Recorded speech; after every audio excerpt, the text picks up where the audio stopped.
தமிழ்நாட்டில் அதிமுகவை பாமக நிராகரித்ததால அதிமுகவிற்கு தமிழ்நாட்டில் ஒரு வலுவான கூட்டணி அமைக்க முடியல. வலுவான கூட்டணி அமைக்க முடியாததால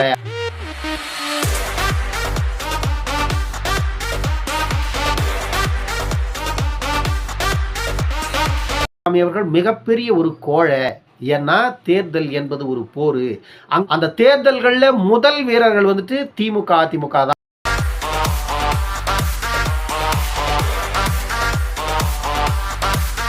2018 நடந்த அந்த 22 தொகுதி இடைத்தேர்தலில் இருந்து 22 தொகுதி இடைத்தேர்தலில் வெற்றி பெற்றார்கள்னா பாமக அப்பொழுது கூட்டணியில் இருந்ததால 9 தொகுதிகளில் வெற்றி பெற்றாங்க. 9 தொகுதிகளில் வெற்றி பெற்றதுனால அவர்களால் ஆட்சியை தக்க வைத்துக் கொள்ள முடிந்தது. 13 தொகுதிகளை அப்பொழுதே திமுக கைப்பற்றிவிட்டது.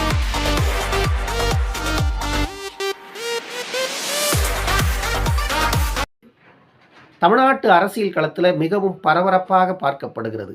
அதற்கு மிக முக்கிய காரணம் அதிமுக வந்துட்டு விக்கிரவாண்டி இடைத்தேர்தலில் போட்டியில் இருந்து பின்வாங்கி விட்டது. என் உயிரினும் மேலான தமிழ் பெருங்குடி மக்களே, உங்கள் அனைவருக்கும் மேலரசம்பட்டு சமூகத்தின் பணிவான வணக்கங்கள். அன்பு உறவுகளே, நம்முடைய சேனலை நீங்கள் காண்பது இதுவே முதல் முறையாக இருந்தால் நம்முடைய காணொலியை நீங்கள் தொடர்ந்து காண வேண்டுமென்றால் உடனே சப்ஸ்கிரைப் செய்து கொள்ளுங்கள். தொடர்ந்து நம்முடைய காணொலி பற்றின உங்களுடைய மேலான கருத்துக்களை கருத்துரை பகுதியிலே தவறாமல் பதிவு செய்யுங்கள். அன்பு உறவுகளே, வாருங்கள் இப்பொழுது காணொலிக்குள்ளே செல்லுவோம். அதிமுகவினருக்கு சசிகலா கொடுத்த இன்ப அதிர்ச்சி. அதிர்ந்து போன எடப்பாடி பழனிசாமி அச்சத்தில் அதிமுகவினர். ஏன்னா சசிகலா அவர்கள் யாருமே எதிர்பார்க்காத வகையில் திடீர்னு ஒரு ப்ரெஸ் மீட்டை கொடுக்குறாரு. அந்த ப்ரெஸ் மீட்டில் செய்தியாளர்கள் வந்து கேள்வி கணைகளால் துளைக்கிறாங்க சசிகலாவை. சசிகலா எதிர்வினையாற்றுகிறார். இது நீங்கள் எந்த ஊடகம்? நீங்கள் எந்த ஊடகம் அதை சொல்லுங்கள் ஃபஸ்ட்டு. சன் டிவி நல்லதையே பேச மாட்டிங்களா? சன் டிவி மக்கள் விஷயங்களை எதையுமே பேச மாட்டிங்களா? சன் டிவிக்கு வேறு வேலையே கிடையாதா? நல்ல செய்தியை மக்களுக்கு கொண்டு போய் சேர்க்கவே மாட்டிங்களா? அப்படின்ற அந்த கேள்வியை சன் டிவி செய்தியாளரிடம் கேட்க தொடங்கிய சசிகலா அவர்கள், மக்களுக்கு இருக்கின்ற பிரச்சனைகள் இவ்வளோ இருக்குது தமிழ்நாட்டில். பள்ளி குழந்தைகளுக்கு கொடுக்க வேண்டிய மடிக்கணினி தொடங்கி எவ்வளவோ பிரச்சனைகள் தமிழ்நாட்டு மக்களுக்கு சொன்ன வாக்குறுதிகளை கொடுக்க தவறிய இயக்கம் திமுக.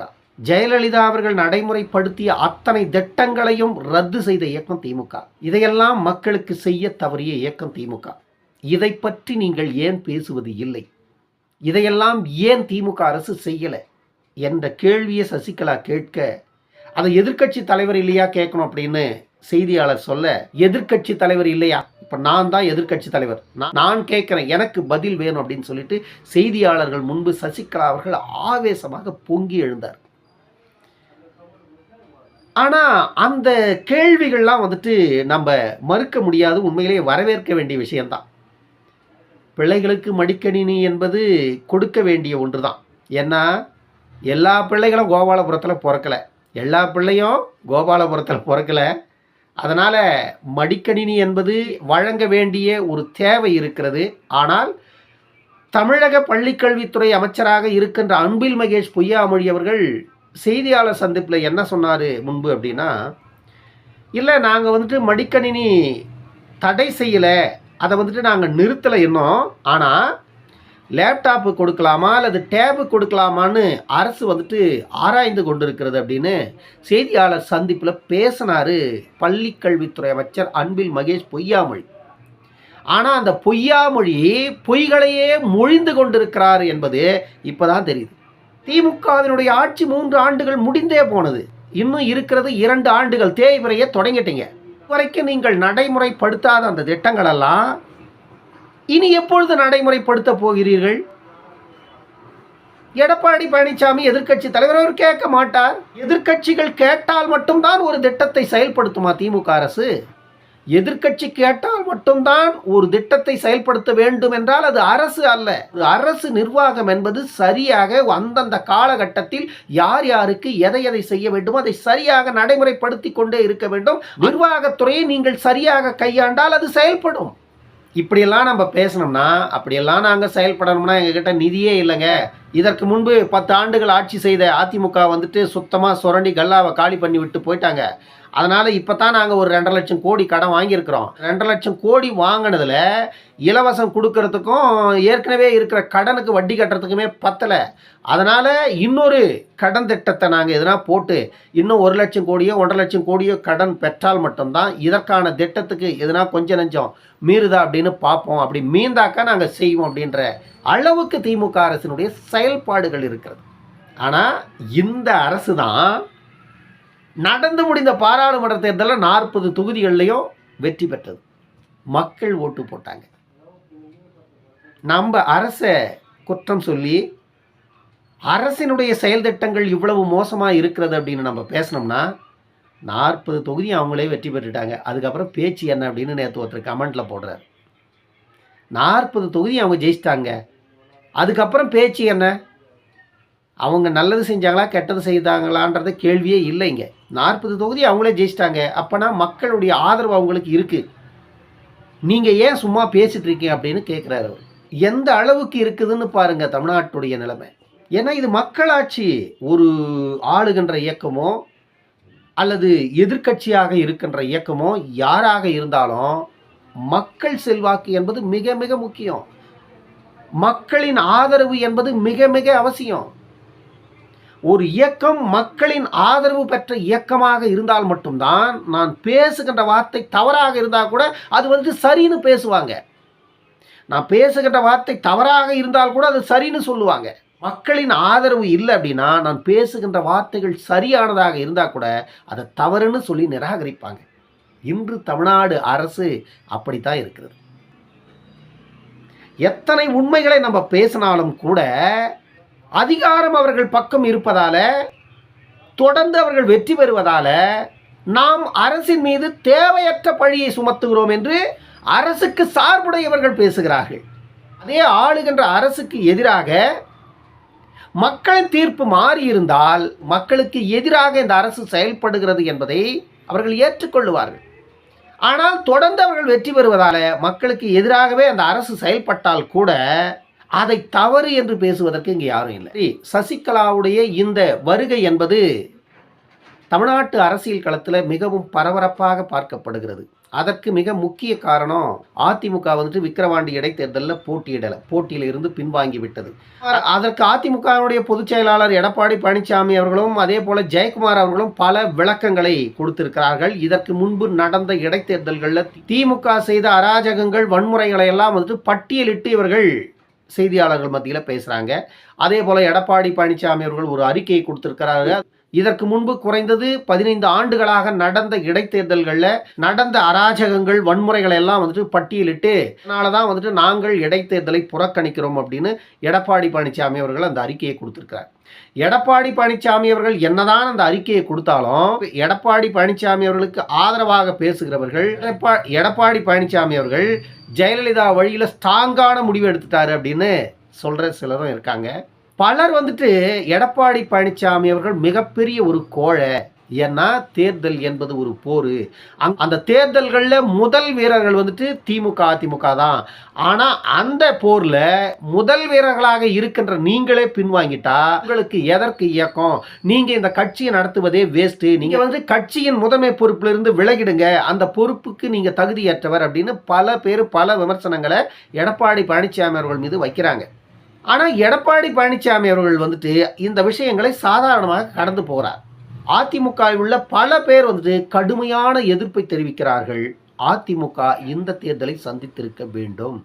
அதிமுக இந்த தேர்தலில் பின்வாங்கி இருக்கக்கூடாது. ஏனென்றால் அதிமுகவிற்கு இது ஒரு முக்கியமான தேர்தல் அப்படின்னு நிறைய பேர் பேசுகிறாங்க. கட்சியின் பொறுப்பாளர்களும் அரசியல் விமர்சகர்களும். இப்போ என்ன பிரச்சனை? அதிமுக ஏன் பின்வாங்குச்சு அப்படின்னு பார்த்தா அதிமுக தொடர் தோல்விகளை சந்தித்து வருகிறதை நாம் பார்த்து வருகிறோம். எடப்பாடி பழனிசாமி அவர்கள் பொறுப்பு ஏற்றதில் இருந்தே அவர்களுக்கு பெரிய அளவில் எதிலையும் வெற்றி கிடையாது. 2018 நடந்த அந்த 22 தொகுதி இடைத்தேர்தலில் இருந்து 22 தொகுதி இடைத்தேர்தலில் வெற்றி பெற்றார்கள்னா பாமக அப்பொழுது கூட்டணியில் இருந்ததால் 9 தொகுதிகளில் வெற்றி பெற்றாங்க. 9 தொகுதிகளில் வெற்றி பெற்றதுனால அவர்களால் ஆட்சியை தக்க வைத்துக் கொள்ள முடிந்தது. 13 தொகுதிகளை அப்பொழுதே திமுக கைப்பற்றிவிட்டது. அந்த 13 தொகுதிகளை விட இன்னொரு 2 தொகுதிகளை சேர்த்து அப்பொழுது திமுக கைப்பற்றியிருந்தா அதிமுகவுடைய ஆட்சி 2018 கலைஞ்சு போயிட்டுக்கும். எடப்பாடி பழனிசாமி அவர்கள் 4 ஆண்டுகள் ஆட்சியை முடித்திருக்க முடியாது. அதிமுகவினுடைய ஆட்சி அப்பொழுது இடையிலேயே கவிழ்ந்திருக்கும். அதற்கு பாமக தான் காரணமாக இருந்தது. இப்பொழுது எடப்பாடி பழனிசாமி அவர்கள் தேர்தலை புறக்கணிப்பதற்கு காரணமும் பாமக தான். ஏன்னா 2024 பாராளுமன்ற தேர்தலில் பாமக அதிமுகவுடன் கூட்டணி வைக்க மறுத்துவிட்டது. பாமக தேசிய கட்சியான பிஜேபியுடன் கூட்டணி அமைத்து விட்டது.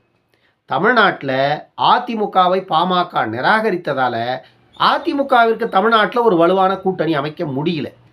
வலுவான கூட்டணி அமைக்க முடியாததால அதிமுக நடந்து முடிந்த பாராளுமன்ற தேர்தலில் படுதோல்வியை சந்தித்தது. 40 தொகுதிகளிலேயே தோல்வியை சந்தித்த அதிமுக 20 விழுக்காடு வாக்கு தான் பெற்றிருக்கிறது. இருந்தாலும் கூட அதிமுக கடந்த தேர்தலை விட 1 விழுக்காடு வாக்கு அதிகமாக பெற்றிருக்கிறது எடப்பாடி பழனிசாமி சொல்றார். ஆனால் அதிமுகவின் தொண்டர்கள் அதன் மீது நம்பிக்கை இழந்து விட்டார்கள். எடப்பாடி பழனிசாமி அவர்கள் மீதும் நம்பிக்கை இழந்து பேசுகிறார்கள். இப்பொழுது எடப்பாடி பழனிசாமி இந்த தேர்தலையும் புறக்கணித்திருப்பதால ஒட்டுமொத்த நம்பிக்கையும் அதிமுகவினர் இழந்து விட்டார்கள். அதனால என்ன ஆச்சு அப்படின்னா, அதிமுகவில் இருந்து ஏற்கனவே நீக்கப்பட்டவர்கள் எல்லோருமே ஒன்றாக சேர்ந்து எடப்பாடி பழனிசாமி அவர்களுக்கு எதிராக ஒரு வலுவான குரலை எழுப்ப தொடங்கி இருக்கிறார்கள். நேற்று சசிகலா வெளியே வந்து சசிகலாவின் தலைமையில் ஒரு கூட்டத்தை நடத்தி அந்த கூட்டத்தை முடித்து கொண்டு வெளியே வந்து தான் ஒரு பிரஸ் மீட் கொடுக்கிறார். இப்பொழுது சசிகலாவின் வருகை மீண்டும் அதிமுகவில் ஒரு பெரிய சலசலப்பை ஏற்படுத்தி இருக்கிறது. அதிமுக அடுத்து என்ன செய்ய போகிறது? விக்கிரவாண்டி இடைத்தேர்தலில் அதிமுக பின்வாங்கிவிட்டது. விக்கிரவாண்டி களத்தில் திமுகவிற்கும் பாமகவுக்கும் தான் யுத்தம் நடக்கிறது. திமுகவிற்கும் பாமகவிற்குமான ஒரு கடுமையான போட்டி விக்கிரவாண்டி தொகுதியில் ஏற்பட்டு இருக்கிறது. விக்கிரவாண்டி தொகுதியின் வேட்பாளராக களத்தில் இருப்பவர் பாமக தரப்புல அன்புமணி அவர்கள் களத்தில் இருக்கிறாரு. அதே போல திமுக தரப்புல அன்னியூர் சிவா அவர்கள் களத்தில் நிற்கிறார். இப்பொழுது இருவருக்கும் மத்தியில மிகப்பெரிய ஒரு போட்டி நிலவுகிறது விக்கிரவாண்டியில. அதிமுகவே பின்வாங்கிடுச்சு விக்கிரவாண்டியில. பாமக விக்கிரவாண்டியில என்னத்தை பண்ணிடும் அப்படின்னு ஒரு கேள்வி. அதிமுக கோடி கோடியாக கொட்டி செலவழிக்கின்ற இயக்கம், திமுக கோடி கோடியாக கொட்டி செலவழிக்கின்ற இயக்கம். ஏன்னா அவர்களுக்கு தேவை வெற்றி மட்டும்தானே தவிர வேற எதுவுமே அவர்களுக்கு தேவையில்லை. ஏனென்றால் அவர்களிடம் எல்லாமே இருக்கிறது. அதிகாரம் இருக்கிறது, கோடிகள் இருக்கிறது, கோடிகளை குவிப்பதற்கான கொள்ளையர்கள் இருக்கிறார்கள். அந்த கோடிகளை கொண்டு போய் மக்களையும் கூட்டாளிகளாக சேர்த்து கொள்வதற்கான கூட்டாளிகளாக 9 அமைச்சர்களையும் நியமித்து விட்டார் தமிழக முதலமைச்சர். இப்பொழுது விக்கிரவாண்டி தொகுதியில் அமைச்சர்கள் எல்லாம் சங்கமித்திருக்கிறார்கள். இன்னும் அடுத்த மாதம் 13ஆம் தேதி ரிசல்ட் வர வரைக்கும் விக்கிரவாண்டி தொகுதியில் அமைச்சர்கள் எல்லாருமே முகாமிட்டிருப்பாங்க. தேர்தல் ஆணையம் இந்த விஷயத்தில் எதையும் சாதிச்சிடாது. ஏன்னா தேர்தல் ஆணையம் எப்பொழுதுமே ஆளும் கட்சிக்கு கூஜா தோக்கிற ஒரு ஆணையம். கோடி கோடியாக கொண்டு போய் மக்களுக்கு செலவு பண்ணுவாங்க. தேர்தல் அறிவித்த நாள் முதல் வாக்கு பதிவு செய்கிற நாள் வரைக்கும் விக்கிரவாண்டி தொகுதி மக்களை அத்தனை பேரையும் விலைக்கு வாங்கிடும் திமுக. நான் தான் ஏற்கனவே ஒரு காணொலியில் சொன்ன மாதிரி ஈரோடு கிழக்குக்கு 400 கோடினா விக்கிரவாண்டிக்கு 1000 கோடி பிளான் போட்டிருப்பாங்க. ஏன்னா அவர்களுக்கு தேவை வெற்றி மட்டும் தானே தவிர பணம் இல்லை. ஏன்னா அவர்களுக்கு பணம் என்பது ஒரு பொருட்டல்ல. ஏன்னா அவங்க உழைச்சியா சம்பாதிச்சு கொண்டு போய் கொடுக்க போகிறாங்க. எல்லாம் அரசாங்கத்தோட பணம், அதிகாரம் அவங்க கையில் இருக்குது. எல்லாமே அரசு பணம், மக்கள் பணத்தையே கொண்டு போய் மக்கள்கிட்ட கொடுத்து மக்கள் உரிமையை பறித்து மக்களுக்கு எதிராகவே தொடர்ந்து இந்த அரசு செயல்படும். இதை புரிந்து கொண்டு மக்கள் செயல்பட்டால் அரசை வீழ்த்த முடியும். இல்லைனா மக்கள் வீழ்ந்து போவார்கள். தொடர்ந்து வீழ்ந்து கொண்டிருப்பது அரசு அல்ல, மக்கள் தான். இன்னொரு காணொலியில் சந்திக்கும் வரை உங்களிடமிருந்து விடைபெற்றுக் கொள்வது மேலரசம்பட்டு சண்முகம். நன்றி, வணக்கம் அன்பு உறவுகளே.